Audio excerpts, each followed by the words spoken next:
রাজধানীর উত্তরার ৭ নম্বর সেক্টরের ১৫ তলা সাইদ গ্র্যান্ড সেন্টারে ভয়াবহ অগ্নিকাণ্ডের ঘটনা ঘটেছে। রাত ১টার কিছু পরে এই ঘটনা ঘটে। অগ্নিকাণ্ডে পুড়ে যায় ভবনটির বেশ কয়েকটি ফ্লোর।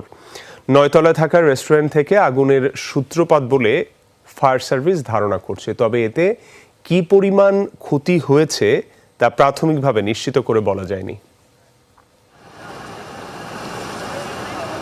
দাউ দাউ করে জ্বলছে আগুন। ভবনটি উত্তরার ৭ নম্বর সেক্টরের ১৫ তলা সাইদ গ্র্যান্ড সেন্টার। রাত ১টার কিছু পরে ভবনটিতে আগুন লাগার ঘটনা ঘটে বলে জানায় স্থানীয়রা। শুরুতে ভবনটির ৯ তলায় আগুন লাগলেও পরে তা ছড়িয়ে পড়ে আরও কয়েকটি ফ্লোরে।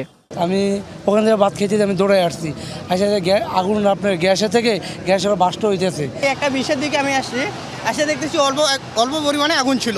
এই যে কোনাটার ভিতরে অল্প একটু আগুন লাগছিল, ১টা ৫০-এ ওনার